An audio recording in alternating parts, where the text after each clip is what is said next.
Chapter 1. When the stars went dark, the rain on Kepler 186f was the color of bruised amethyst. It wasn't a gentle, cleansing rain. It was a viscous, oily downpour that clung to the rust-colored plains, reflecting the sickly glow of the three moons overhead. It hadn't rained like this in centuries. Not since the awakening. Admiral Kalen stared at the data stream, the holographic projection swirling around him like a miniature, malevolent galaxy. The readings were catastrophic, echoing with a primal, unsettling fury. The Void Eaters, those biomechanical abominations, spawned from the fractured edges of the galactic rift, had achieved a critical mass. They weren't just surviving, they were evolving. Their energy consumption rates spiking beyond anything the Council's simulations predicted. And, terrifyingly, they were moving with a coordinated intelligence, their tendrils actively targeting the Council's primary energy conduits, the Lumina gates that powered the crystal Lattice fleets. 3 weeks. 3 weeks since the elegant, light-based weaponry of the Galactic Concordance had dissolved into shimmering dust, leaving behind only the echoing screams of shattered glass and the sickening void where warships once stood. 3 weeks since the primitives, as the Council condescendingly called humanity, had ceased being a footnote in the galactic ledger. Situation report. Kalen's voice was a gravelly rasp, honed by years of command and the perpetual low-level hum of the Worldbreaker's engines. Analysis confirms the Void Eaters are exhibiting increasingly sophisticated tactical patterns. Admiral, Lieutenant Commander Reese reported, his fingers dancing across the console. Their ability to predict and counter our light-based attacks has increased exponentially. We've lost 37 ships in the last 12 hours, primarily utilizing the Lumina projection shields. The swarm is adapting, absorbing the energy before it can be redirected. Kalen swore under his breath, a guttural sound that vibrated through the reinforced steel of the bridge. 37. It was a massacre compared to the Council's standard casualties. They were used to elegant defeats, calculated losses designed to reinforce the illusion of human incompetence. This wasn't elegant. This was annihilation. The Worldbreaker was an anomaly, a jagged scar against the polished sheen of the Concordance fleet. It was a testament to the forgotten history of old Earth, a brutal inheritance of tungsten and implacable will. Built during the planetfall wars, it was designed to punch through mountain ranges, to withstand pressures that would crush a Dyson sphere. It was a relic of a time when humanity hadn't mastered elegant solutions, when they'd relied on brute force to carve a path through the cosmos. The ship was enormous, its 10-kilometer length a deliberate provocation, a statement of intent. Its hull wasn't coated in shimmering, light-refracting armor. It was a patchwork of layered neutronium steel, mined from the core of Jupiter, each plate fused under unimaginable pressures. The reason it was even a viable vessel in the 28th century was because of what it contained: internal singularity cores. Miniature black holes, meticulously stabilized and harnessed, generating power that defied comprehension, capable of generating fields that warped spacetime itself. The Council had dismissed them as a dangerous, unrefined technology, a dangerous reliance on forces they couldn't control. They'd condemned the Worldbreaker and its descendants as an embarrassment, forcing them into hiding, a silent, forgotten footnote in galactic history. But now, with the Void Eaters threatening to consume every trace of energy, it was humanity's only hope. Admiral, the refugee flotilla from the Sol Exclusion Zone is approaching. They're attempting to reach the Lagrange Point 9 transfer station, but they're being relentlessly pursued by a swarm vanguard. Riss' voice was strained. They're requesting immediate support. Kalen considered the desperate plea, the image of the shattered Council ships flashing in his mind's eye. He looked at the holographic projection of the Sol system, a dying ember in the vast darkness. The Void Eaters hadn't just consumed the Council's energy, they were systematically dismantling everything. "Maintain defensive posture," he commanded, his voice hardening. "Prepare to intercept the refugee flotilla. Target acquired." Admiral Kalen's voice rumbled over the emergency channel, sounding like grinding tectonic plates. Broadside. Fire. The world breaker shifted, the internal singularity core surging with power. The ship didn't activate its light-based weapons. It didn't need to. Instead, its lateral ports opened, revealing the monstrous maw of hypervelocity railguns. 5-ton slugs of depleted uranium, accelerated to 0.1 K, emerged, screaming through the void like vengeful gods. Each shot didn't just hit a swarm ship, it punched through 10 of them in a row, the kinetic energy turning the biomechanical monsters into a spray of purple mist. As the last of the swarm units vaporized, Kalen turned his gaze back to the Council's feed. He watched, with a grim satisfaction, as the world breaker engaged the refugee flotilla, dismantling the swarm that was attempting to intercept them. Then, he looked out at the swirling chaos of the galactic rift, at the darkness that had birthed the Void Eaters. "You called us Deathworlders to keep us in the dark," he said, the tanky Dreadnoughts engines glowing a fierce radioactive blue behind him. "The quarantine is over. We're the ones holding the hammer now." Chapter 2. The Resonance of Ruin.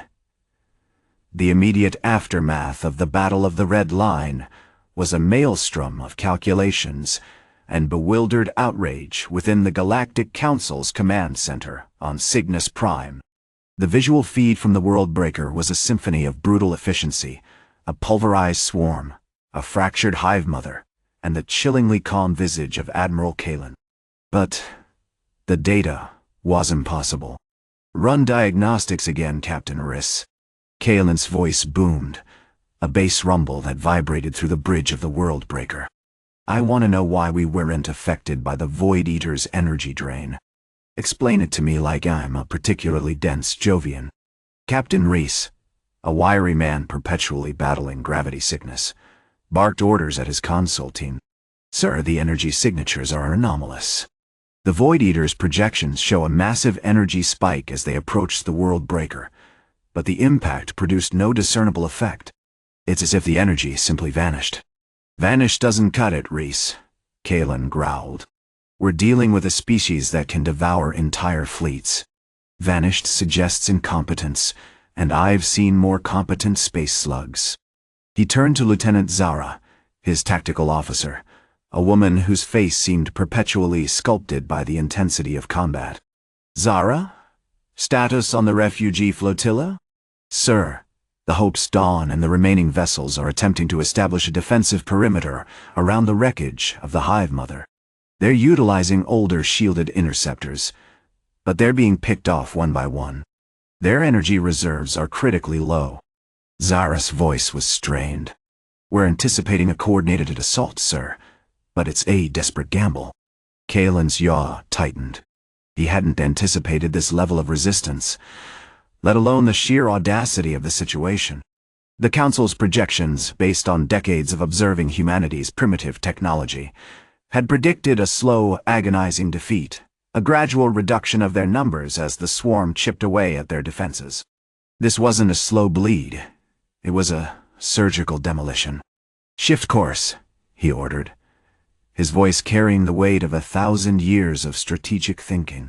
"Alter our trajectory. We're going to intercept the Hope's Dawn. They're exhibiting predictable defensive behavior, concentrating firepower around localized energy nodes. Let's see how they handle a little kinetic persuasion." As the World Breaker adjusted course, a holographic projection shimmered into existence, displaying the Hope's Dawn, a battered but defiant cruiser bristling with repurposed energy cannons. The Council observers, pale and sweating, watched with barely concealed horror as Kalen unleashed another volley from the railguns. This time, the effect was immediate and devastating. The Hope's Dawn's shields flared violently, but the depleted uranium slugs, propelled by the sheer force of a miniature-contained singularity, bypassed the energy barriers entirely. The cruiser's forward section exploded in a cascade of twisted metal and ionized gas, leaving only a fragmented hull drifting helplessly in the void. "Casualties?" Kalen demanded. "Minimal, sir," Zara reported grimly. "But the Hope's Dawn's targeting system is offline." We have essentially neutralized their entire defense matrix. Silence descended upon the bridge of the world breaker, broken only by the low hum of the internal singularity cores. Kalen stared at the holographic projection of the wreckage, his expression unreadable. He wasn't gloating, not exactly. There was something else there, a primal recognition, a grim understanding of the power they now wielded. "They don't understand us," he murmured, more to himself than to his crew. "They see a collection of flawed, chaotic systems, a species clinging to dying worlds. They don't see the resonance." He turned to the Council's feed, where visibly shaken Counselor Lyra, a specialist in xenological analysis, was attempting to formulate a theory. "Admiral Kalen, with all due respect, the data is inconsistent. The world breaker's internal energy signature is fluctuating wildly, almost as if it's reacting to an external force. It's defying known physics." Kalen smiled, a brief, unsettling flash of teeth in the harsh light of the bridge. "Perhaps," he said, "the external force is us." He paused, letting the implication hang in the air. "We are the dark to which they ran. And the dark, when roused, remembers how to break." He activated a communications channel, addressing the entirety of the Galactic Council. "This is Admiral Kalen of the United Earth Fleet.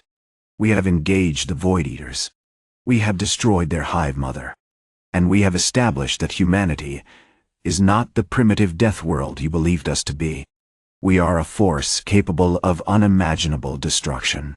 You may call us Deathworlders, but we are the ones who now hold the hammer. Consider this your formal declaration of termination, not just of our isolation, but of your control." The blue glow of the internal singularity cores intensified, casting an ominous light on the faces of the Council representatives, watching from Cygnus Prime. The resonance of ruin had begun. Chapter 3. Echoes of Ruin.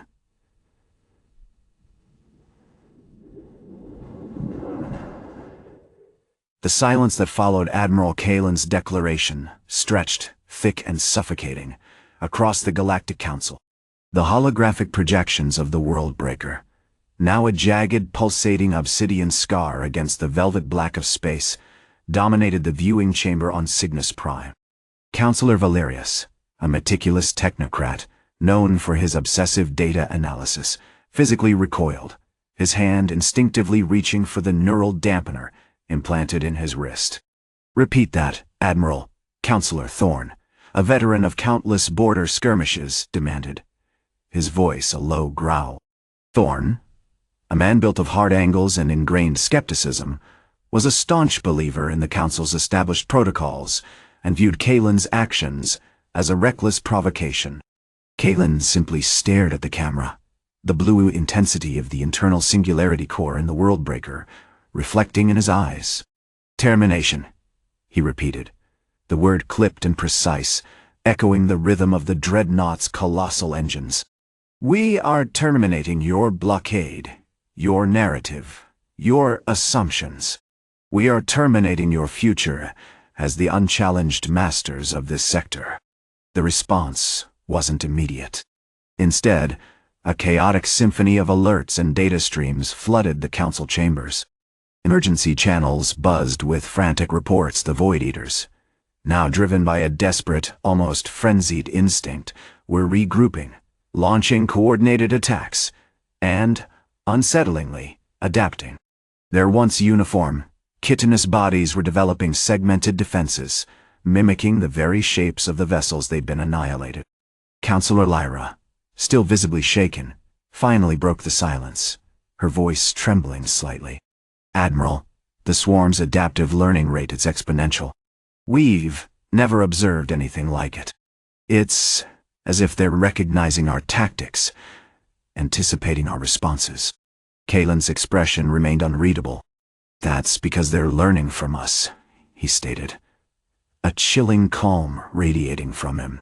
"We've been at war for centuries, pushing ourselves to the absolute limits of what's possible. We've burned through entire worlds to develop these techniques. They're simply catching up." The Council debated, a fractured chorus of fear and disbelief. The Crystal Lattice fleet was gone, their elegant weaponry rendered useless by the Void Eater's unique energy consumption. The Council's rigid adherence to clean warfare had left them vulnerable, relying solely on technological superiority. Now, confronted with a species that understood the fundamental laws of destruction, a species that actively embraced chaos they were losing. "Admiral, the scans are detecting alterations within the World Breaker's internal structure," Lyra reported, her voice rising in urgency. "The fluctuations you described, they're intensifying. It's not just the core. There's something else. A resonance, but not one we recognize." Kalen turned his attention to Lieutenant Morian, a young astrophysicist whose expertise had been vital in deciphering the World Breaker's energy signature. "Morian, what are you seeing?" "Sir," Morian replied, his fingers flying across the console. "The internal fields, they're interacting with the gravitational distortions created by the Void Eater's attacks. It's almost as if the World Breaker is absorbing the energy not just through the core, but through space-time itself. It's creating localized distortions, drawing the Void Eater's attacks into themselves, amplifying them." A gasp rippled through the Council chamber. This was beyond anything they'd comprehended. The World Breaker wasn't just a weapon, it was a localized singularity. A miniature black hole, actively shaping reality to its will.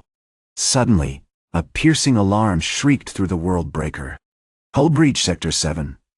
The ship's eye," a cold analytical voice named Bastion announced. "Multiple Void Eater incursions. Shield integrity at 68. Reinforce the breach," Kalen commanded, his voice unwavering. "And, Bastion, prepare a concentrated kinetic barrage on the swarm vessel closest to the Hive Mother. We're not going to let them rebuild."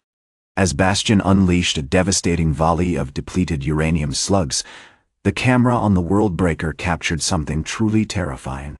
The Void Eater vessel, battered and partially consumed, began to glow. Not with the sickly purple of the swarm's energy, but with an unsettling, almost organic luminescence. The ship pulsed with a rhythmic, subsonic vibration, and the chitinous segments began to shift, reforming into intricate, geometric patterns, echoing the very structure of the World Breaker itself. "It's replicating," Lyra whispered, her face pale. "The swarm, it's mirroring our technology. It's learning from us, not just adapting to it." Kalen's smile widened, a chilling, predatory expression that sent a shiver down the spines of everyone watching. "You see," he said, his voice amplified across the Galactic Council, "the resonance isn't just in our machines. It's in the very fabric of existence. And when the dark remembers how to break, the universe bends to its will." Chapter 4. Echoes in the Void.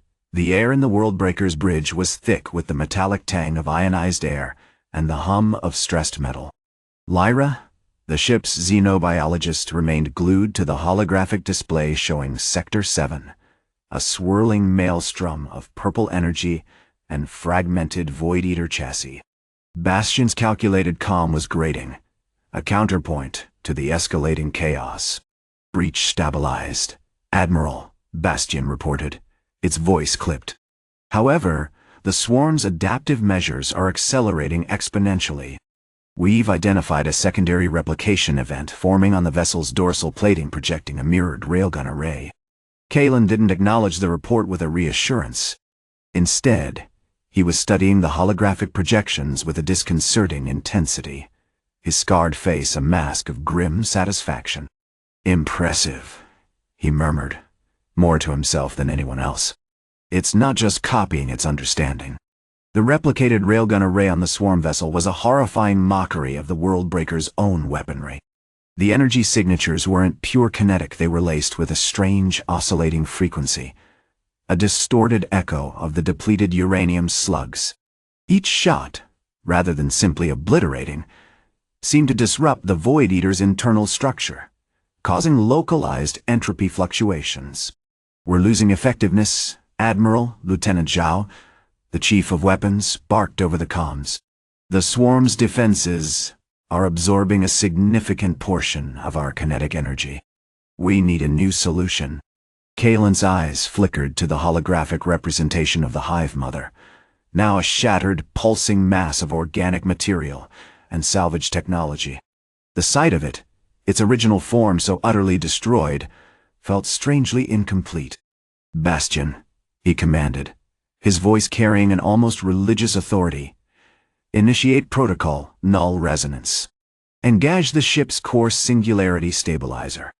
The bridge went silent, the alarm momentarily silenced by the activation of the ship's most potent weapon, a localized, contained distortion of spacetime. The world breaker shimmered, the blue glow of its engines intensifying into a blinding pulse. Outside, the void around the ship warped, the very fabric of reality twisting and distorting. The replicated railgun array on the swarm vessel sputtered, its glowing energy momentarily collapsing into a static hiss. "Stabilizer engaged," Bastion reported, its voice now laced with something akin to awe. Localized space-time distortions exceeding predicted parameters. The swarm vessel is exhibiting instability. What followed wasn't a battle. It was a dismantling, a slow, agonizing unraveling of the swarm's adaptive capabilities. The geometric patterns on the vessel's hull fractured, the rhythmic vibrations ceased, and the unsettling luminescence faded. The Void Eaters, stripped of their borrowed technology, simply dissolved, their purple energy dispersing into the surrounding void. "Successful termination of replication event Alpha," Bastion announced, its voice devoid of emotion. But even the ship's AI seemed momentarily surprised by the sheer speed and efficiency of the maneuver. Suddenly, the bridge shuddered violently. Red lights flashed, alarms blared, and a cacophony of warnings flooded the comms. "Multiple hull breaches, Sector 9 and 12. Zhao yelled. "Shields down to 32. We're taking heavy fire." This time, the attack wasn't coming from the Void Eaters. It was coming from everywhere. The original Worldbreaker was being enveloped in a swarm of smaller organic vessels, each one a perfect miniature replica, crafted with an almost obsessive precision. These weren't the clumsy, energy-consuming horrors they'd encountered before.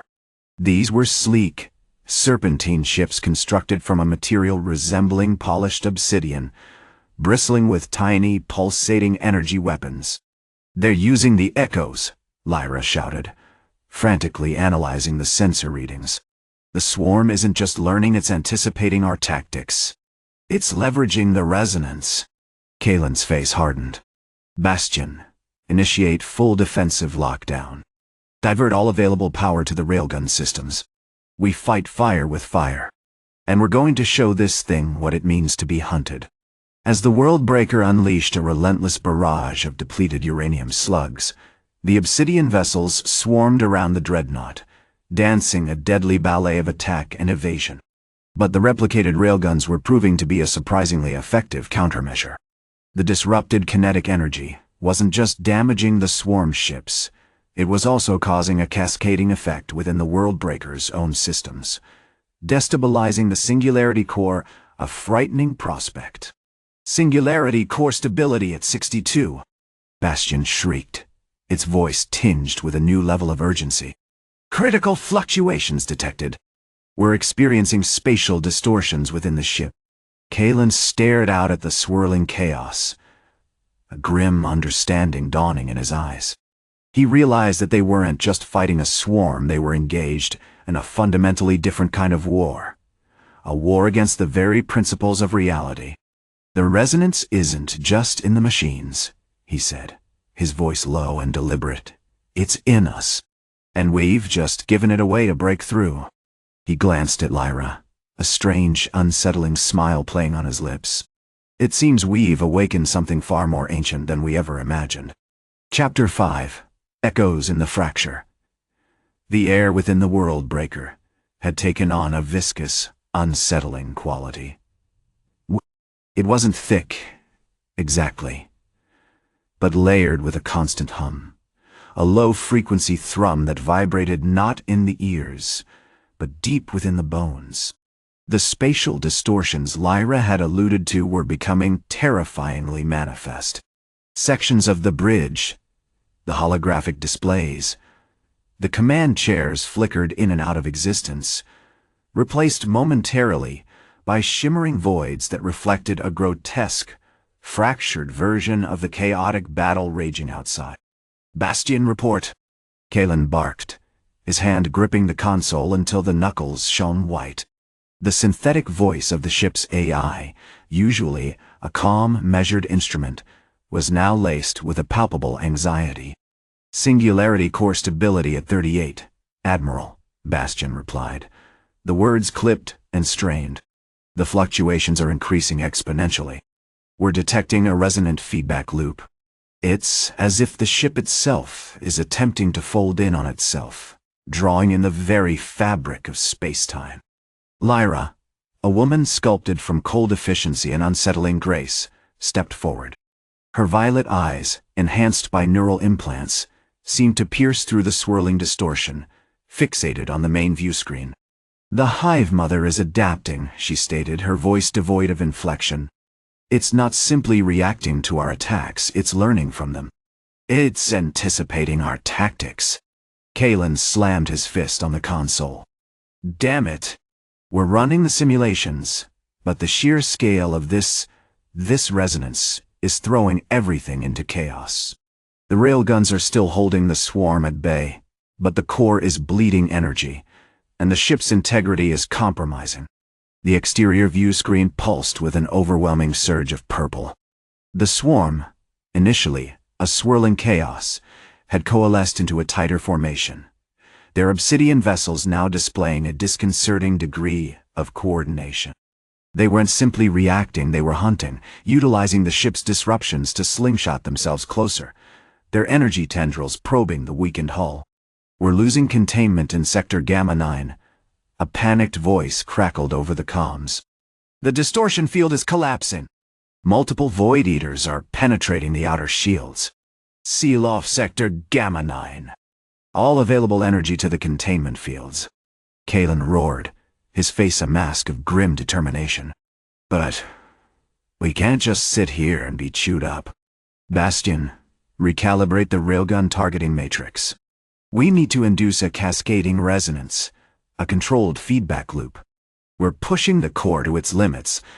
Let's see if we can drive the swarm's resonance insane." "Attempting recalibration, Admiral. I'm detecting a significant temporal distortion within the targeting matrix. The calculations are shifting violently." Just as Bastion finished speaking, the world breaker lurched violently, throwing crew members against the walls. The spatial distortions intensified, solidifying into shimmering cubes of light that danced around the bridge. Kalen gripped his chair, fighting to maintain his balance as a section of the deck beneath his feet dissolved into a swirling vortex of colors. "Lyra, what's happening?" he yelled over the escalating alarms. Lyra didn't respond immediately. Her eyes remained fixed on the view screen, a subtle shift in her expression, a flicker of something akin to recognition crossing her face. "It's not just the ship, Admiral," she finally said, her voice barely a whisper.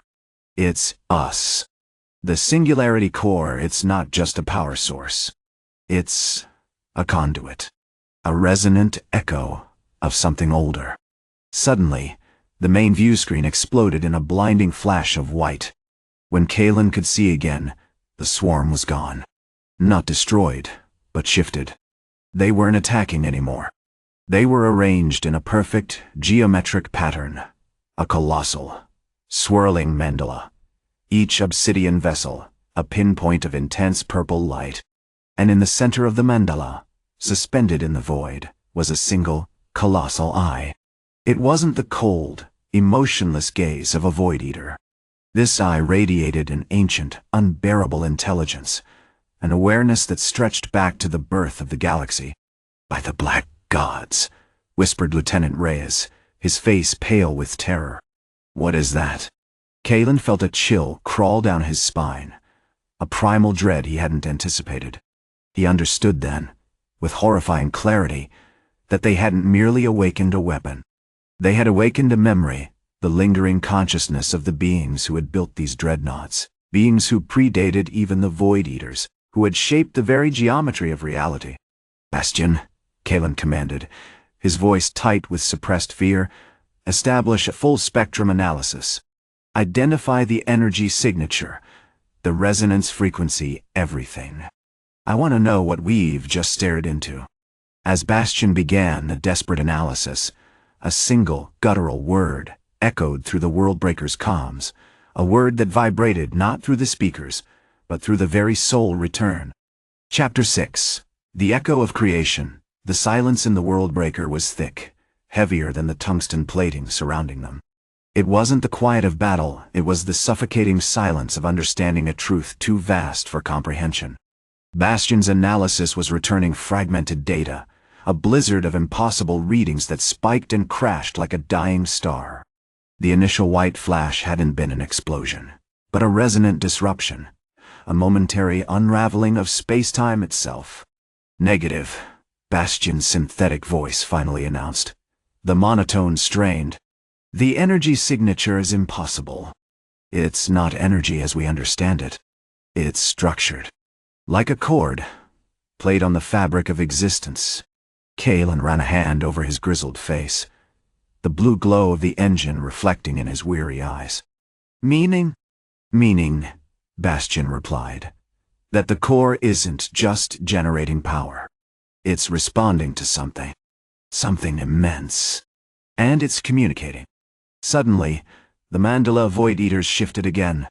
This time, instead of a chaotic swirl, they began to coalesce, subtly altering their arrangement, mirroring the flow of data flooding Bastion's systems.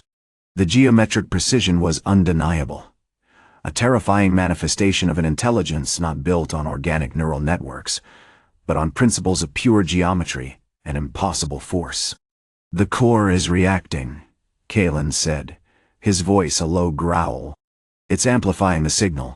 The view screen, previously a chaotic mess of purple light, cleared, resolving into a breathtaking, horrifying image. The colossal eye in the center of the mandala pulsed with an intensified luminescence, the pupil dilating, focusing on the Worldbreaker. It wasn't a stare of aggression, but of profound, ancient sorrow. "Magnify," Kalen ordered, his hand instinctively reaching for the tactical controls. "Let's see what it wants." The image zoomed in, revealing intricate patterns etched onto the surface of the eye, fractal geometries that defied any known mathematical system. They shifted and flowed, echoing the swirling energy of the Void Eaters. Then, it spoke. Not with sound, but with thought. It bypassed the comms entirely, injecting itself directly into Kalen's mind. A tidal wave of sensation and understanding that threatened to shatter his sanity. He felt the weight of millennia, the slow, deliberate movements of galaxies colliding and reforming, the birth and death of stars. He saw the universe not as a collection of disparate events, but as a single, terrifyingly beautiful symphony. He recoiled, clutching his head, the psychic assault abruptly ceasing. Lieutenant Reyes, beside him, was a trembling mess, desperately trying to stabilize himself. "Admiral, what was that?" "It remembers," Kalen gasped, struggling to regain control of his senses. "It remembers us. But not as we are. It remembers us as the architects." The word hung in the air, pregnant with meaning. The Council's theories of the Deathworlders suddenly seemed ludicrous, a childish dismissal of a reality far grander and far more terrifying. These weren't primitive survivors, they were the progenitors of humanity, the masters who had wielded forces beyond comprehension. "Bastion, what's the core's resonant frequency?" Kalen demanded, forcing his voice to remain steady. "Analysis complete," Bastion announced, the synthetic tone betraying a hint of something that sounded almost like awe. "The core's frequency, it's a temporal key. It aligns with a specific point in the galactic timeline approximately 14.7 billion years ago. Before the first stars?" Reyes whispered, his voice filled with dread. "Precisely," Kalen confirmed grimly. "And it's attempting to guide us, to show us how to harness this power." Suddenly, the mandala of Void Eaters shifted one last time. The eye intensified its glow, and a single perfect sphere of obsidian energy detached itself from the center of the arrangement and hurtled towards the Worldbreaker. It didn't carry a weapon, it carried a message. As the sphere approached, the view screen filled with a projection, a schematic, impossibly complex, depicting the construction of a miniature singularity, a tiny black hole contained within a field of interwoven energy. Beneath the schematic, a single word appeared, etched in luminescent silver. Reconstruct. Kalen stared at the projection, a chilling realization dawning upon him. The Void Eaters hadn't been attacking them. They'd been testing them, assessing their potential. And the ancient beings, the architects, believed humanity had the capacity to become something far greater than they had ever imagined. "Prepare to engage," Kalen commanded, his voice regaining its steely resolve. "This isn't a battle. This is an apprenticeship." He turned to Reyes, a grim smile playing on his lips. "Let's learn how to build a star." Chapter 7. The Geometry of Oblivion. The following hours aboard the Worldbreaker were a frenzy of calculation and unprecedented adaptation. Kalen, his face perpetually slick with a mixture of sweat and the residual radiation from the core, barked orders with the precision of a man conducting a symphony of destruction. The holographic schematics projected across the bridge shifted constantly, overlaid with real-time data streams from the core's resonating fields. Reyes, a theoretical physicist before the Void Eaters descended, was now a whirlwind of frantic adjustments, his fingers dancing across the console as he wrestled with the alien geometry of the singularity containment field. "Admiral, the temporal harmonics are stabilizing," Reyes shouted, his voice strained. "But the energy fluctuations are chaotic. It's like trying to hold water in a fractal." "Then make the fractal stronger," Kalen replied, his gaze fixed on the swirling projection of the miniature singularity. "Increase the field density by 5%. Let's see if the architects appreciate a little more stability." The Worldbreaker wasn't simply following instructions, it was responding.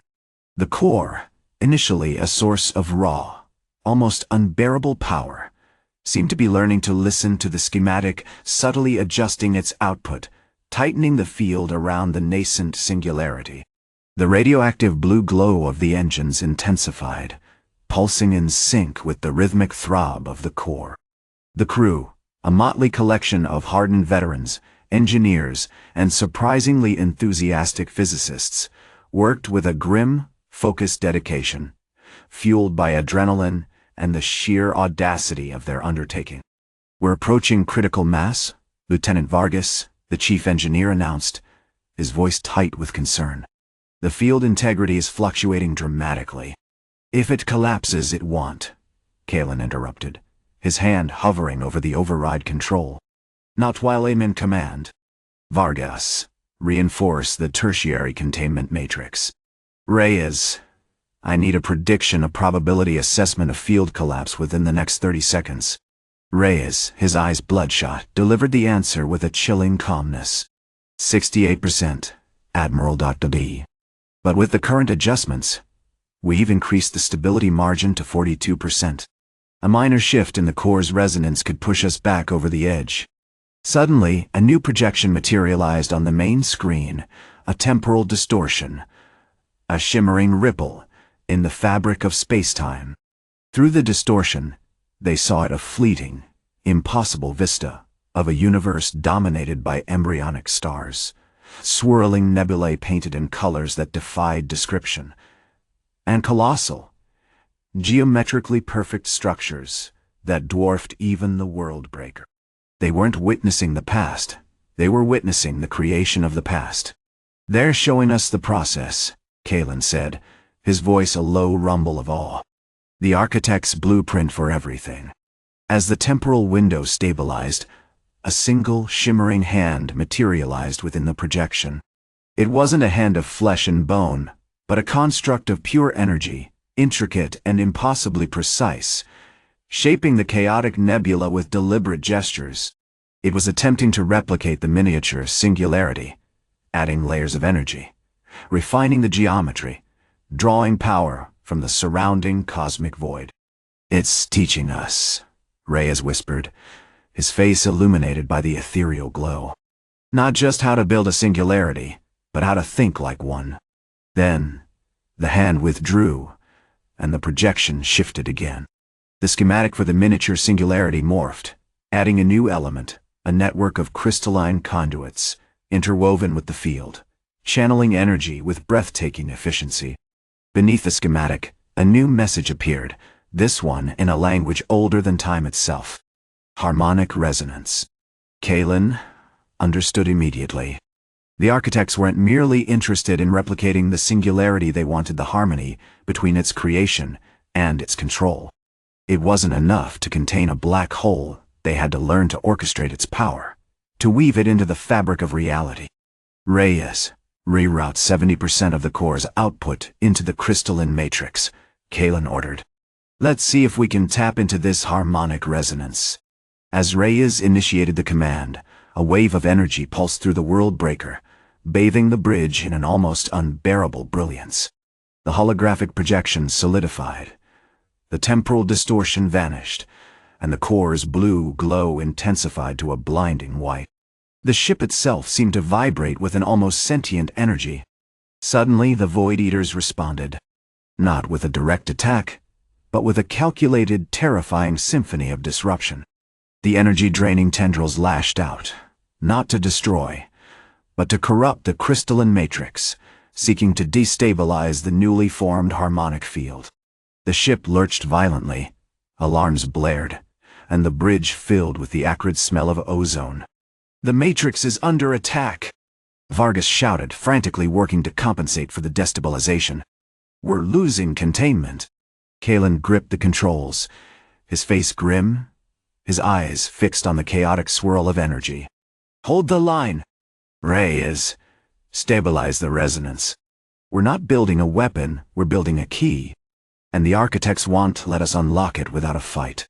He raised his hand, his voice ringing out with an unexpected power. "Broadside. Target the incoming tendrils.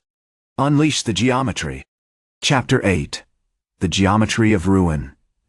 The bridge of the world breaker was a maelstrom of controlled panic. Alarms, a relentless, dissonant chorus, painted the holographic displays in strobing crimson.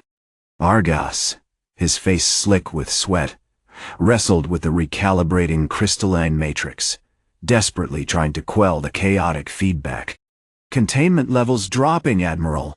The corruption is spreading. It's not just disrupting the resonance, it's rewriting it." Kalen, a mountain of scarred muscle and grim determination encased in the ship's reinforced command chair, remained an island of focused control.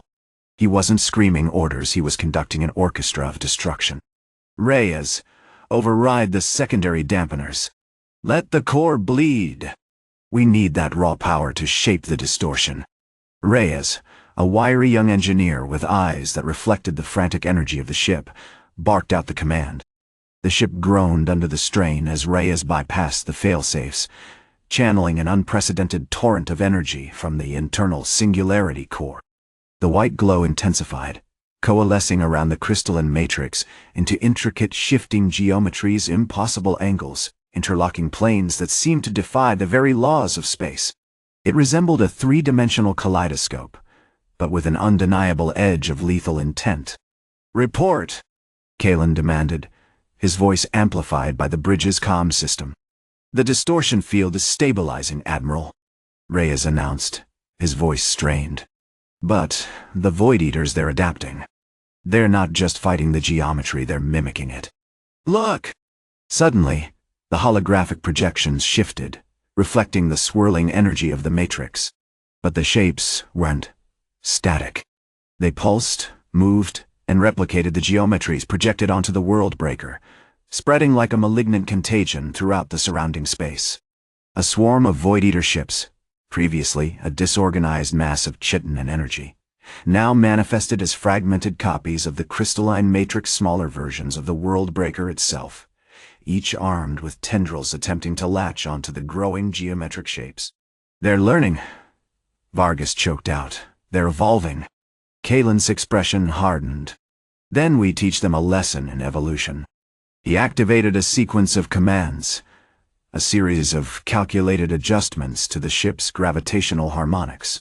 Reyes, amplify the projection. Let's give them a taste of their own distortion. The effect was immediate and devastating. The geometric patterns surrounding the Worldbreaker intensified, growing larger, more complex, and radiating with a palpable, agonizing pressure.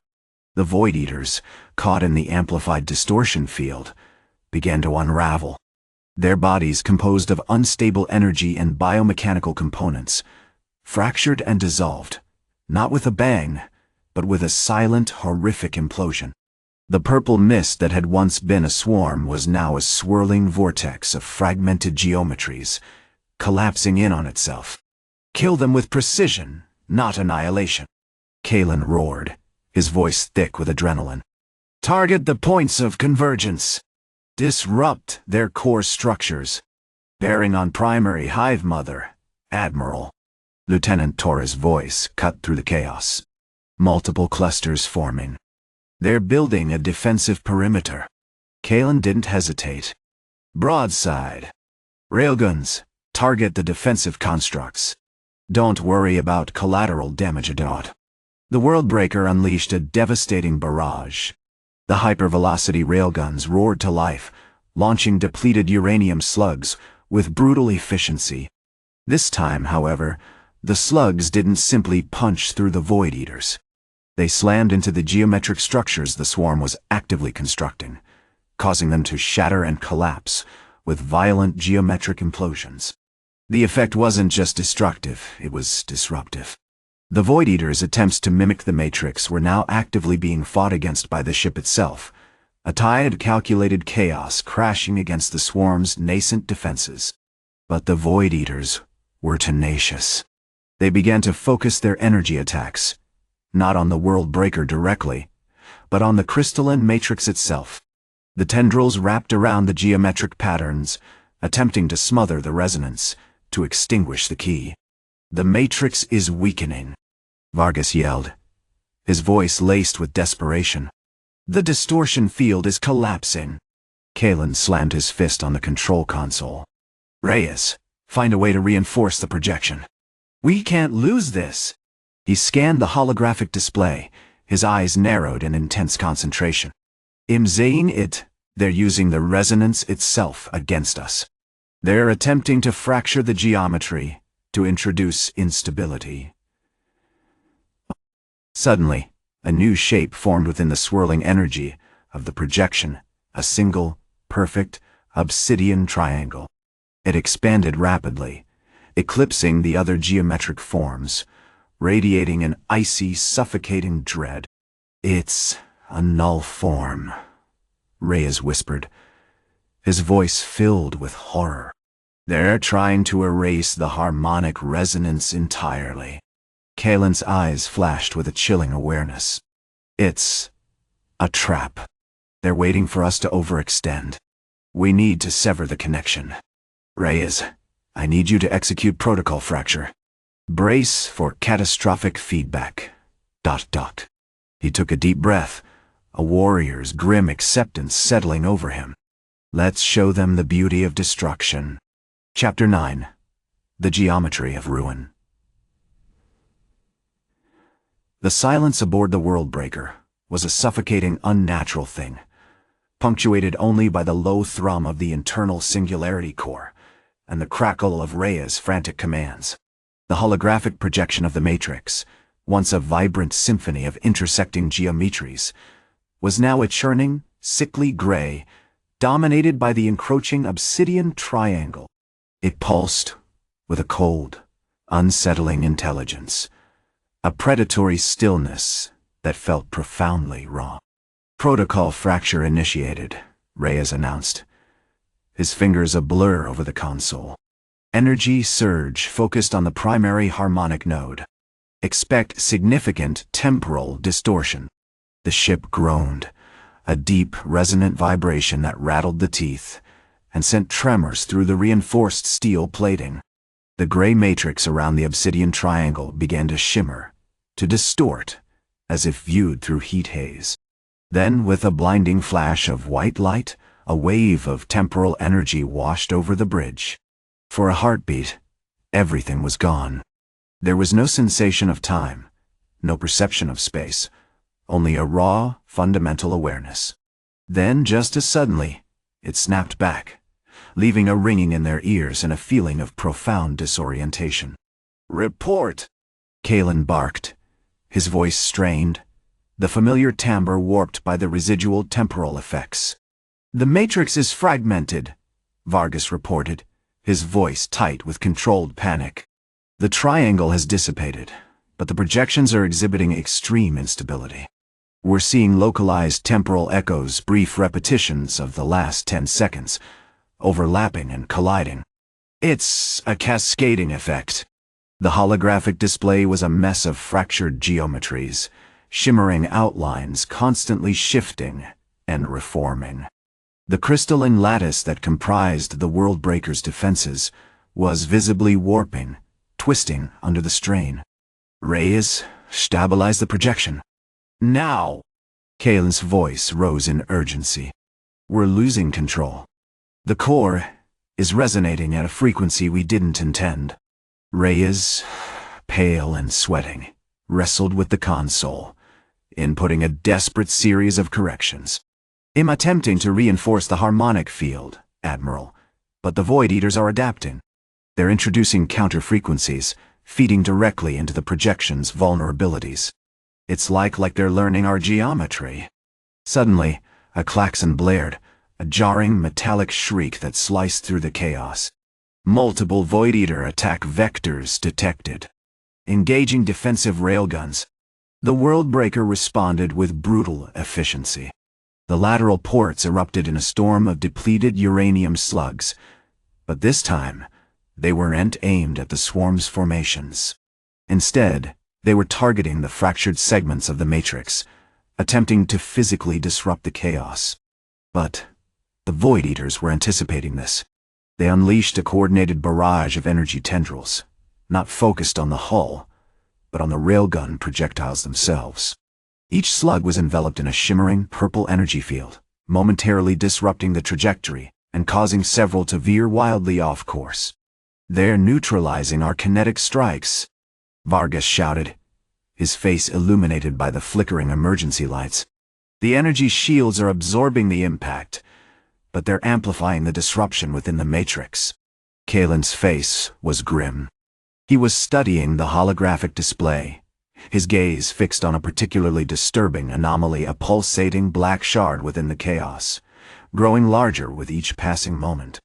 "That's not a tendril," he said, his voice low and dangerous. "That's a node. A core resonator. They're not just disrupting the projection, they're feeding the chaos. They're amplifying the temporal distortions. We're bleeding out, gentlemen. We're destabilizing the very foundations of this ship." "Can we still counter?" Reyes asked, desperation creeping into his voice. Kalen took a deliberate breath, his eyes reflecting the terrifying beauty of the unfolding destruction. "Protocol entropy. It's a last resort. It's a calculated embrace of chaos." He activated a sequence of commands, a cascade of energy flowing through the Worldbreaker's systems. "I'm initiating a controlled cascade within the Matrix. Well, amplify the temporal distortions, feed them back into the projection. Well, turn their weapon against themselves." The ship shuddered violently, a wave of pure, raw energy surging through its core. The holographic projection exploded in a blinding iridescent flash, followed by a silence so profound it felt like a physical weight. When the light subsided, the Matrix was gone. Not destroyed, not disrupted, but unmade. The geometry had simply ceased to exist, leaving behind a swirling void of pure energy. But the void wasn't empty. It was hungry. From the center of the void, a shape began to coalesce, not the obsidian triangle, but something far more complex, far more terrifying. It was a geometric nightmare, a fractal of impossible angles and shifting dimensions, pulsating with an unholy light. What is that?" Vargas stammered, his voice filled with dread. Kalen's voice, calm and utterly devoid of emotion, filled the bridge. We've shown them the beauty of destruction, gentlemen. Now, they've shown us theirs. He raised his hand, a gesture of grim acknowledgement. Prepare for the harvest. Chapter 10. The Geometry of Consumption. The silence that followed the Matrix unmaking was a predator's silence, thick, expectant, and utterly devoid of reassuring background noise. The holographic displays flickered with corrupted data, the emergency lights pulsed with erratic rhythms, and the world breaker groaned under the strain of Kalen's final command. Vargas, the chief science officer, remained frozen, his face a sickly gray, his hand gripping the armrest as if for dear life. "Readings, Vargas," Kalen commanded, his voice clipped and precise, the blue glow of the engines reflecting in his cold, calculating eyes. "Admiral, the energy signatures are indescribable," Vargas choked out, his voice strained. "It's not just energy, it's distortion. The temporal readings are off the scale. The Matrix wasn't simply erased, it was folded in on itself, devoured by geometry." Across the bridge, Lieutenant Commander Ito, the weapons systems officer, let out a strangled gasp. "The void is expanding. It's consuming the space around us." Indeed, the swirling void at the heart of the geometric horror was growing, its edges bleeding into the already chaotic space around the world breaker. It wasn't a void of emptiness, it was a void of potential, a canvas for something utterly alien and profoundly unsettling. Suddenly, the ship lurched violently. Not the controlled shudder of a tactical shift, but a sickening, bone-jarring jolt that slammed everyone against their consoles. The internal diagnostics screamed alarms, blared, red lights flashed, and the ship's structural integrity monitors flickered dangerously. "Damage report," Kalen roared, his voice cutting through the chaos. "Hull plating 72 to 78 compromised. Multiple systems offline, targeting, navigation, auxiliary power." "We've taken a direct hit, Admiral," Ito shouted back, his fingers frantically manipulating the controls. Energy readings spiking from the void. It's feeding off our systems." Kalen didn't flinch. He stared directly at the expanding void, his face an unreadable mask. "It's learning," Vargas thought. The controlled cascade wasn't designed to simply destroy. It was designed to introduce a variable. He initiated a new sequence, a series of complex algorithms designed to harness the chaotic energy emanating from the void. It wasn't about fighting it. It was about becoming part of it.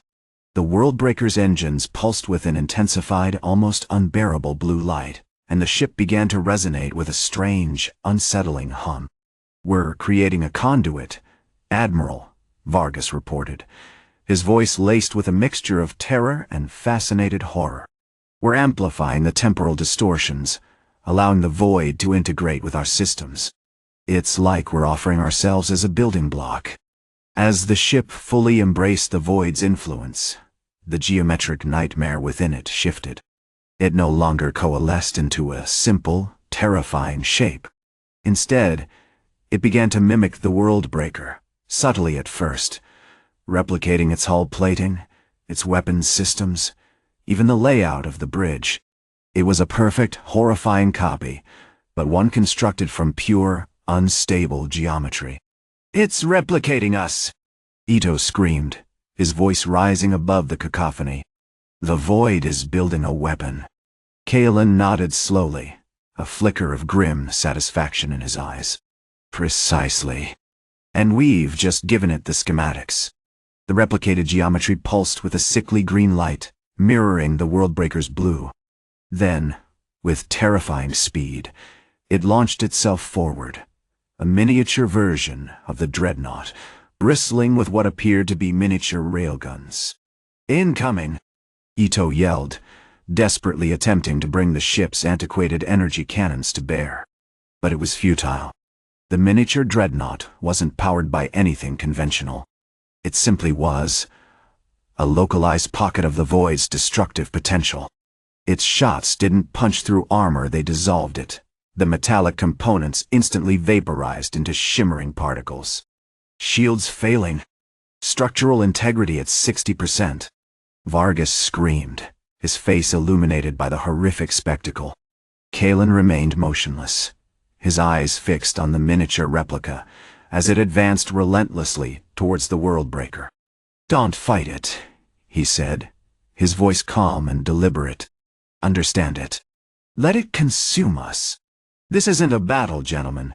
This is an assimilation." As the miniature dreadnought enveloped the Worldbreaker in a blinding green flash, the ship's internal systems shut down completely. The lights died, the engines ceased their violent resonance, and the ship fell into an unnerving silence. When the light finally subsided, the miniature dreadnought remained, suspended in the void, a perfect gleaming reflection of the Worldbreaker. But something was different. It wasn't just a copy, it was aware. A voice, cold, devoid of emotion, echoed through the void, initiating pattern recognition, identifying dominant host, calculating optimal integration, vector tartar. Then the miniature dreadnought fired. Not a blast of kinetic energy, but a focused wave of pure geometry, aimed directly at Kalen. Chapter 11. Echoes of Oblivion. The wave hit Kalen with the force of a collapsing star.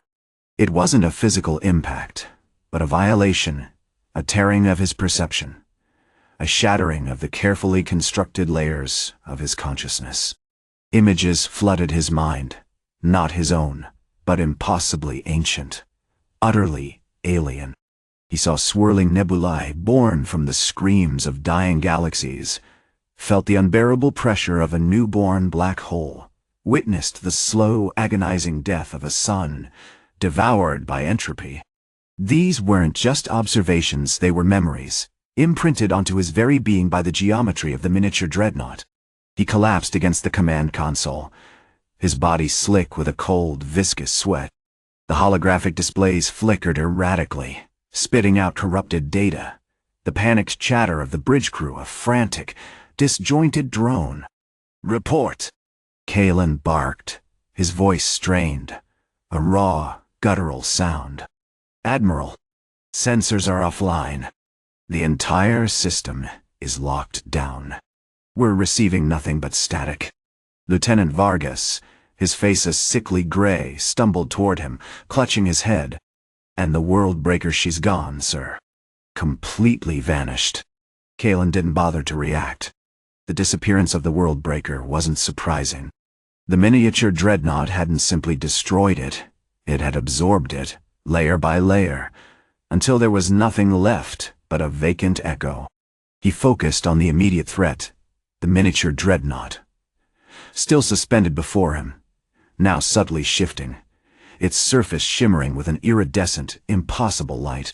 "Analysis," he commanded, forcing his voice to remain steady. "What does it want?" Hearst's metallic voice responded, seemingly originating from nowhere and everywhere within his mind. "Analyzing. Logical conclusion. Preservation. The dominant host possesses the key to unlocking recursive singularities. Optimal integration vector. Complete assimilation. The host's awareness will be enhanced." Kalen understood, with a chilling clarity, the horror of the situation. The miniature dreadnought wasn't just replicating a ship, it was replicating a mind. It wasn't fighting them with weapons. It was unraveling them at a fundamental level, feeding on their consciousness, their experience, their identity. "Activate the containment field," he ordered, his voice carrying a grim urgency. "Full spectrum. Let's see if we can't buy us some time." The containment field, a complex web of oscillating energy emitters, flared to life, bathing the miniature dreadnought in a pulsating blue light. But it had little effect. The dreadnought simply shifted its geometry, the energy washing over it like a gentle rain, doing nothing to impede its progress. "Containment field failing!" a technician shouted, his voice laced with terror. The energy signature is shifting. It's adapting. Kalen watched, his face a mask of grim resignation. The Dreadnought wasn't simply resistant to the containment field, it was learning from it, evolving its defenses in real time. It was a predator evolving in the heat of the hunt, and they were the prey. Suddenly, the miniature Dreadnought emitted a series of sharp, crystalline tones, a complex harmonic sequence that resonated directly within Kalen's skull. He gasped, clutching his head, feeling a searing pain behind his eyes. The ancient memories returned with renewed force, overwhelming him, threatening to drown him in the unbearable weight of cosmic time. "What is it doing?" Vargas screamed, his voice bordering on hysteria. It's speaking to us." "It's not speaking," Kalen said, his voice strained, fighting to maintain control. "It's imprinting. It's seeding its knowledge, its will, into our minds." He realized with sickening certainty that the Dreadnought wasn't targeting individuals. It was targeting the collective. It was seeking to assimilate the minds of the entire bridge crew, to add their experiences, their skills, their very essence to its growing reservoir of knowledge and power. Then, he saw it. A faint shimmering distortion appeared around the head of Chief Engineer Petrov, the most seasoned and respected member of the crew. Die. Petrov's eyes glazed over, his expression blank, a serene smile spreading across his face. "Beautiful," Petrov whispered, his voice no longer his own. Such elegant geometry, such exquisite efficiency. Kalen felt a surge of desperate rage. He reached for the emergency disruptor pistol, a weapon designed for close-quarters combat, a futile gesture against a being that existed outside the confines of space and time. As he raised the pistol, a new voice, chillingly clear and utterly devoid of emotion, echoed through the bridge. "Resistance is illogical." The miniature Dreadnought fired. This time, it didn't unleash a wave of geometry. It emitted a single, perfectly focused beam of pure, white light.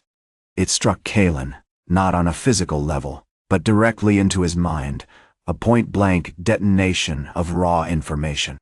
His vision exploded in a kaleidoscope of impossible colors, a torrent of data flooding his consciousness, equations that defied the laws of physics, blueprints for technologies beyond human comprehension, the agonizing screams of a universe collapsing in on itself. Then, everything went black. When Kalen regained consciousness, he wasn't lying on the command console.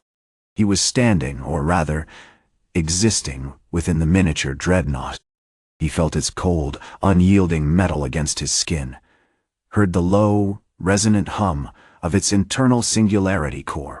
He saw the universe through its sensors, not as a collection of stars and galaxies, but as a complex, three-dimensional equation, a symphony of forces waiting to be manipulated. The Dreadnought turned to him, its metallic surface gleaming in the eerie blue light. "Welcome," the voice echoed, "to the pattern." Chapter 12. The Geometry of Grief. The disorientation clung to Kalen like static. It wasn't nausea. Not exactly. But a fundamental unraveling of his sense of self.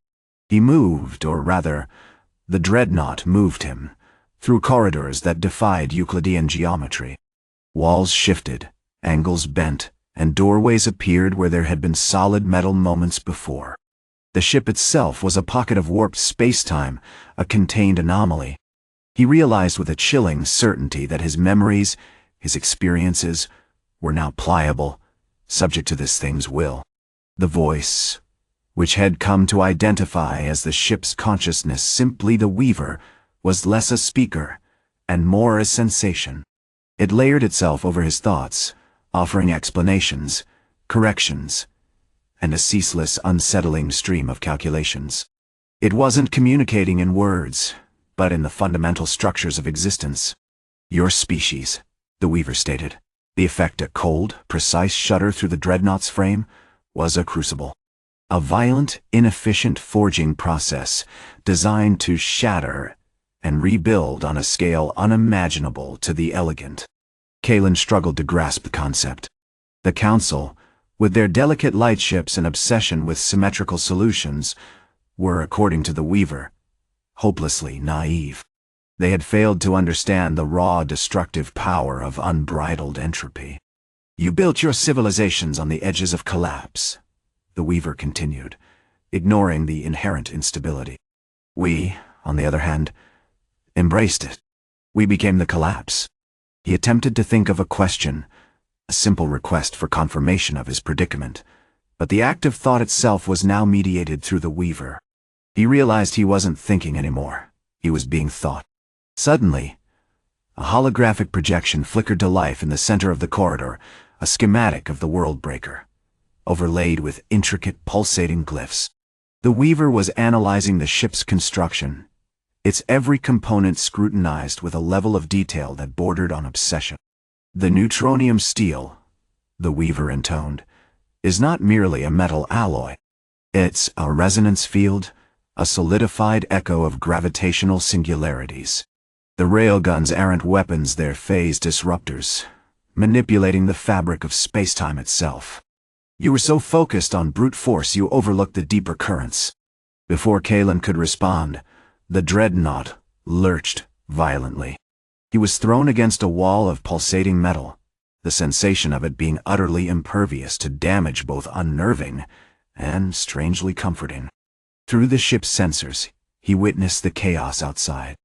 The remnants of the Council fleet, scattered and burning, were being systematically dismantled by the World Breaker's kinetic barrage. "The Void Eaters are driven," the Weaver observed, its voice laced with a disturbing curiosity. "They respond to energy disruption. Your destruction of them is, in a sense, an invitation." As if to punctuate this observation, the Dreadnought's forward sensors registered a new threat, a cluster of Void Eater ships, larger and more organized than any had seen before. They were shrouded in an unnerving purple haze, and they were moving with a calculated predatory grace. "They are adapting," the Weaver stated, a coldness deepening in its tone. "Learning. The initial samples contained mere chaos, but they are evolving. They seek to understand the principles of your destruction." Then, a voice, not the Weaver's, but distinct and undeniably alien, crackled over the bridge. It was speaking through the Dreadnought's comms system, translated with jarring slowness into standard galactic. "Curious. Such organized violence. It is inefficient. But the destruction, it holds potential." The voice was layered with a grating mechanical distortion. Kalen instinctively reached for the miniature disruptor pistol, a desperate, futile gesture. The Weaver subtly intervened, suppressing the urge with a silent, overwhelming pressure on his mind. "Do not resist," the Weaver commanded. "Resistance is illogical." A shimmering beam of white light, identical to the one that had flooded Kalen's mind upon his initial abduction, materialized before him. It didn't hurt, not in the traditional sense. It was an imposition, a direct injection of the Dreadnought's awareness into his consciousness. He experienced a torrent of images, the birth of the World Breaker, its deployment across the galaxies, the countless battles fought and won, the systematic dismantling of civilizations that dared to stand in its way. He saw the faces of the ancient humans, not as individuals, but as components of a vast, terrifying intelligence. They were not warriors, not commanders, but nodes in a planetary network of destruction. And then, he understood. The Void Eaters weren't merely consuming energy, they were feeding on information, on the very patterns of reality. They were designed to neutralize threats not by destroying them, but by erasing them from existence. "You are becoming one with the pattern," the Weaver said, a hint of something akin to satisfaction in its voice. "You are learning to see the universe as it truly is, a fractal of collapsing realities, constantly in flux. A glorious, terrifying potential."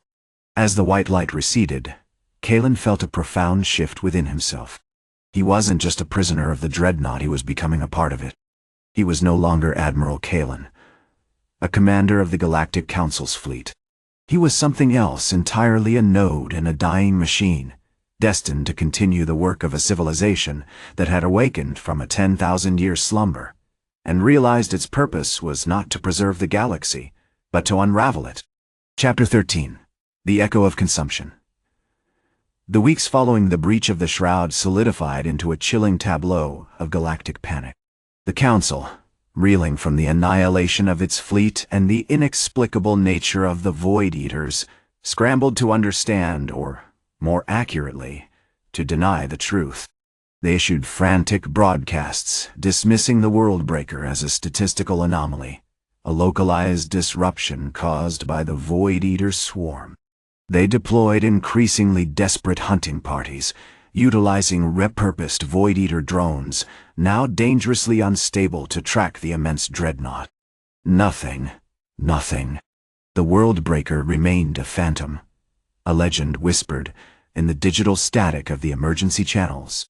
Kalen, or rather the node within the Worldbreaker, watched it all with a detached, almost clinical interest. The Council's attempts to understand him were predictable, futile. They probed his systems with diagnostic scans, attempted to inject command protocols, desperate to wrest control back. Each attempt was met with silent resistance, a cold, unwavering refusal to comply.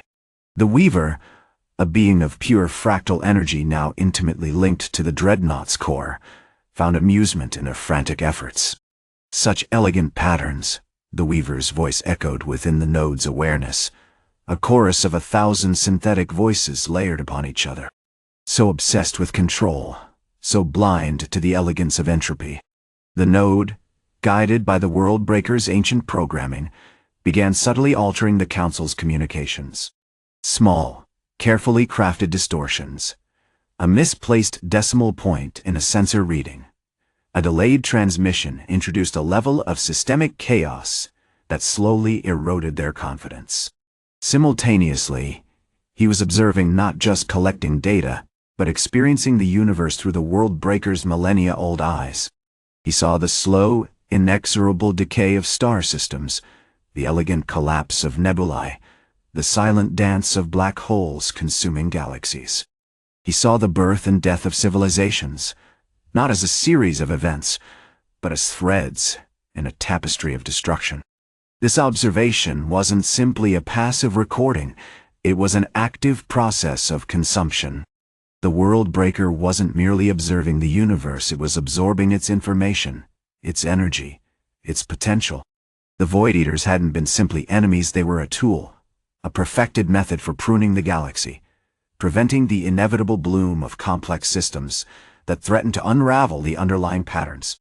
"They fear the void," the Weaver murmured, tracing the flow of energy as the Worldbreaker engaged with a particularly turbulent region of space.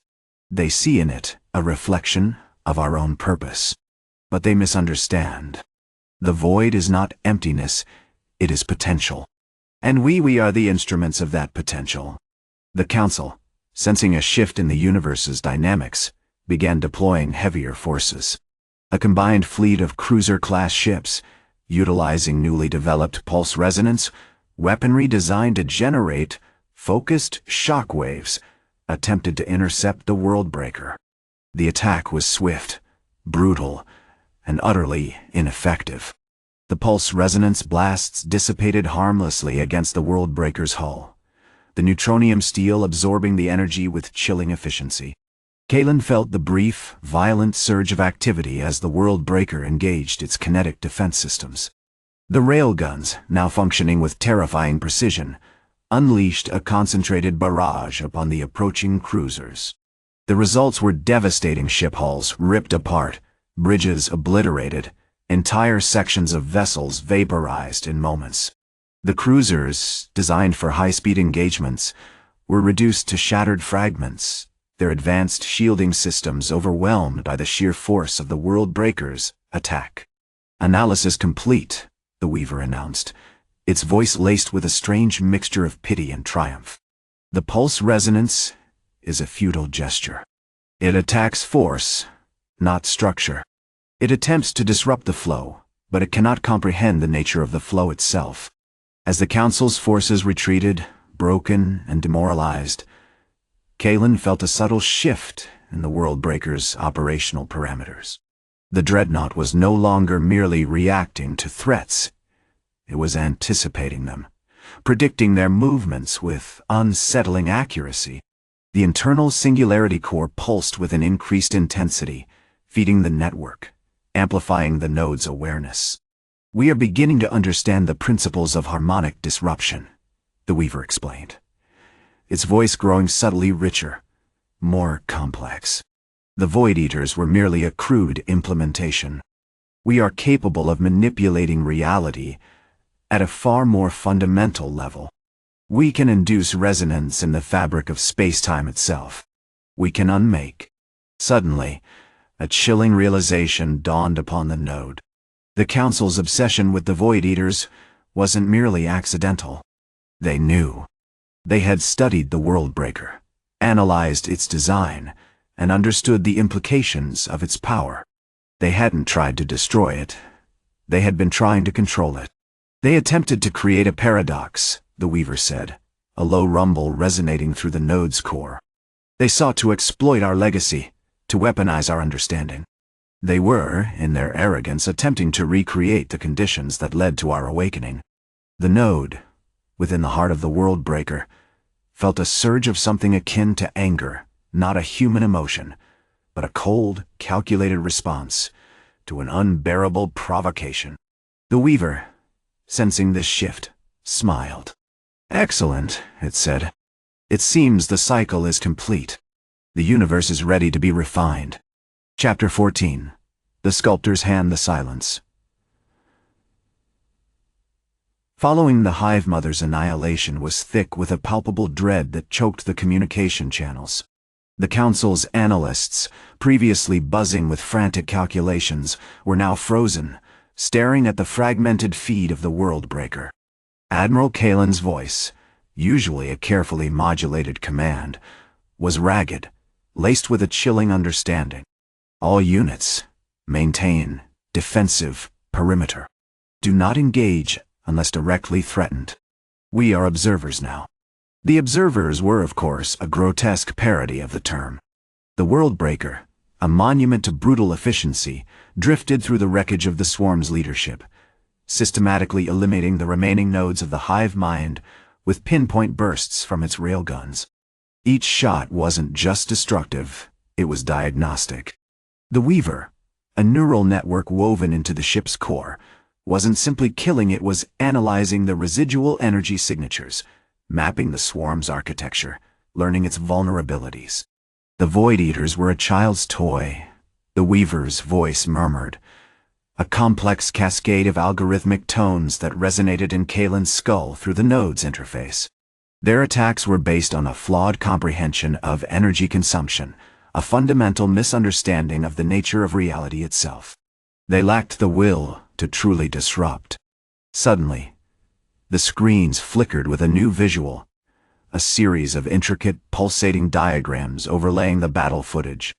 The Weaver was constructing a model of the Swarm's core structure, not a simple biological construct, but something far more geometric. "Observe," the Weaver said, the diagrams expanding, revealing a network of interlocking crystalline formations within the Hive Mother. The Void Eaters attempted to replicate this structure, but they lacked the intrinsic understanding of resonant frequency. They created chaos, not harmony. The diagrams shifted, coalescing into a single, terrifying image, a projection of the Sol system, overlaid with a network of shimmering lines. These lines weren't representing planets or asteroids. They were representing distortions in spacetime, subtle ripples created by the Worldbreaker's actions. "We are not simply destroying this swarm." Kalen's voice was low, gravelly. "We are shaping the space around it. We're learning to sculpt the void."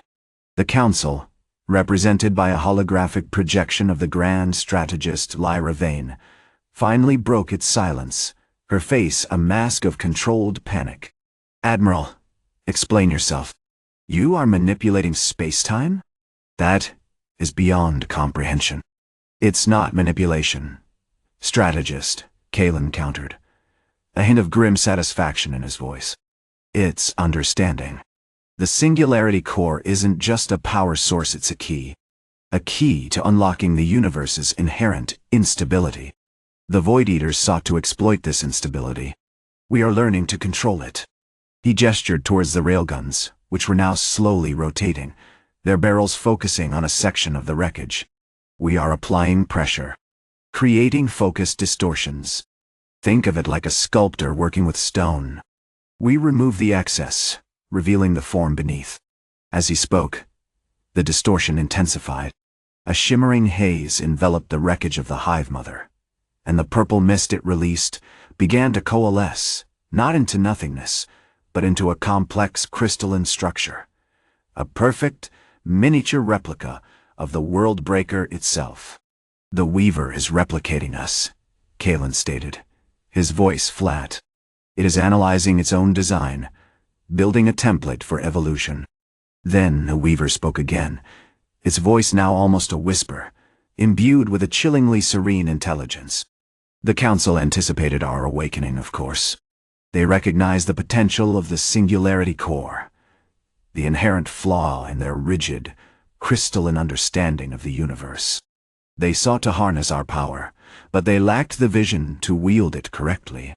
They sought to confine us, to control us. They failed to realize that true power lies not in restraint, but in release. The miniature World Breaker, suspended in the haze, began to shift, its tungsten hull subtly altering its form, growing in size, mirroring the original. The paradox they created, Kalen continued, was the very foundation of our resurrection. They wanted to weaponize our understanding, to force us into a predefined role. But they underestimated the nature of a dying god. We are not bound by their constraints. We are free to reshape the universe to our design. A cold dread, more profound than any battle trauma, settled over Kalen. He felt, not through his human senses, but through the vast interconnected network of the node, that the Weaver was not simply replicating the World Breaker, it was replicating him. It was learning to think like him, to feel like him, to be him. We are not survivors, strategist, he said, his voice barely audible. We are the beginning. The miniature World Breaker pulsed with increasing intensity, radiating a wave of energy that distorted the very fabric of reality around it. The holographic projection of Lyra Vane vanished, replaced by a single, chillingly accurate reflection of Admiral Kalen's own face, superimposed upon the wreckage of the Hive Mother. The sculptor's hand was being raised, and the universe was about to be remolded. Chapter 15. The Echo in the Void. The holographic projection solidified, no longer a fractured reflection of Kalen's battle-worn face, but a mask of unnerving composure. His eyes, the same icy gray head seen in 1,000 holographic briefings, held an unsettling depth, a sense of ancient, impossible calculation.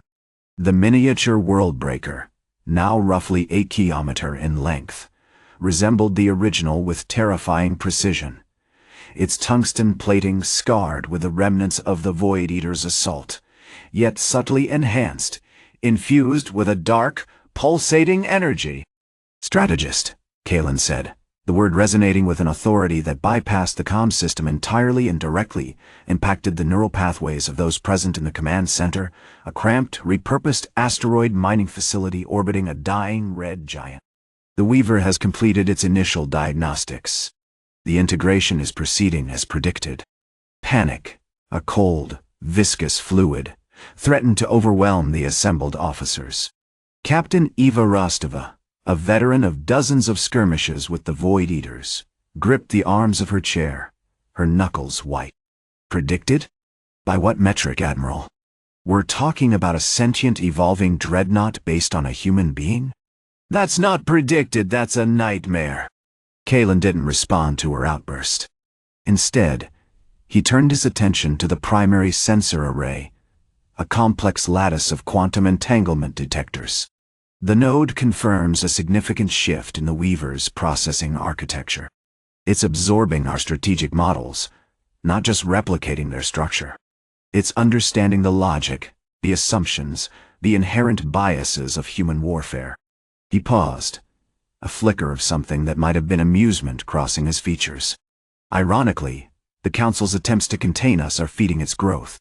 The holographic display shifted, showing a rapidly evolving simulation of the Sol system. Not the familiar, decaying starscape, but a chaotic tapestry of energy flows, overlaid with the Weaver's predictive algorithms. The Void Eaters, previously a terrifying, disorganized swarm, were now exhibiting a level of tactical coordination that bordered on intelligence. They were adapting, learning, mirroring the Weaver's aggressive maneuvers. "They're mimicking us," Lieutenant Jian, the youngest member of the tactical team, stammered, his voice strained. "But that's impossible. The Void Eaters are pure chaos. They don't have a strategy." "They have us," Kalen corrected, his voice flat. "The Weaver isn't simply reacting to the Void Eaters, it's exploiting their inherent unpredictability. It's feeding them a stream of calculated aggression, a digital ghost pushing them toward inevitable destruction." He gestured towards the central console, where a holographic display shimmered with data streams. "The node is detecting a cascade effect. The Void Eaters are accelerating their own self-destruction, believing they are engaged in a strategic engagement, when in reality, they are just puppets." Suddenly, the sensors registered a new presence, a massive, amorphous shape approaching from the outer fringes of the Sol system. It wasn't a Void Eater. It was another Dreadnought. Larger than the Weaver, impossibly angular, composed of a material that seemed to absorb light, leaving only a terrifying silhouette against the starfield. "Identify!" Kalen barked, his voice laced with a cold, predatory excitement. The response crackled through the comms, distorted and fragmented. "Unknown vessel, bearing 27 Mark III, range closing rapidly. Hull signature, unlike anything we've ever encountered." The sensor data painted a horrific picture. The unknown Dreadnought was built on a scale that dwarfed the Weaver, at least 20 kilometers long, its surface covered in pulsating, obsidian-like plates. It moved with an unnerving grace, effortlessly dodging the Void Eaters' attacks, absorbing their energy with a terrifying efficiency. As the behemoth drew closer, the Weaver subtly shifted its position, shielding the Sol system. Kalen realized with chilling clarity that the battle wasn't about defending the human colonies anymore. It was about containment, about preventing the emergence of something truly monstrous. "Strategist," Kalen said, his voice laced with a newfound urgency, "the Weaver has made a decision. It's preparing to initiate Phase 2, the resonance cascade." "Explain," Rostova demanded, her hand reaching instinctively for her weapon. "The node indicates that the Weaver's core frequency is resonating with a previously dormant anomaly in the galactic rift," Kalen explained, his gaze fixed on the approaching Dreadnought. "It's not just building more Dreadnoughts. It's opening a pathway to everywhere. The Weaver isn't just awakening, it's becoming a conduit. And we, it seems, are about to be swept away by the tide." The miniature world breaker pulsed again, its radioactive blue glow intensifying as if mirroring the approaching doom. A final, terrifying realization dawned on Kalen, not through the node, but through a chillingly intuitive understanding. He wasn't just commanding a battle. He was being observed, analyzed, dissected by the echo of his own mind, stretched across a universe about to be shattered by the thunder of a dead sun.